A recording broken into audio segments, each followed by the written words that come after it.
لما تتعودوا تدلعوا نفسكم استحاله تقبلوا المعامله العاديه اللي ما فيهاش اي ايفورت دي. انا هدلع نفسي اكسترا النهارده، هلبس الدريس ده، هنزل اقعد على البحر واقضي يوم حلو، فتعالوا نجهز سوا.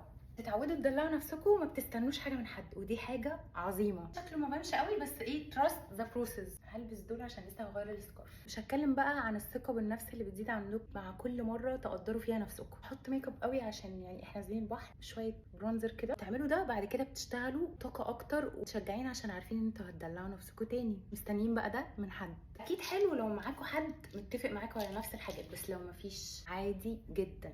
البسوا وتشيكوا ودلعوا نفسكم. لما تكرروا الموضوع ده بقى هتتبسطوا ومش هتبطلوا تعملوا. ده هيخليكم مستحيل تقبلوا ان حد يعملكم وحش. مفيش مشكله بقى اكسترا النهارده حتى في الاكسسوارز. وهتحسوا بقى بقله التقدير عن بعد. يعني اول ما تحسوا ان حد كده معاملته مش زي ما انتم متعودين، سلام. انتوا تدلعوا نفسكم دي مش رفاهيه، دي اولويه عشان الحياه وضغوطاتها ما تخليكوش تنسوا ان انتوا تتبسطوا. انا كده جاهزه وده شكل الاوتفيت.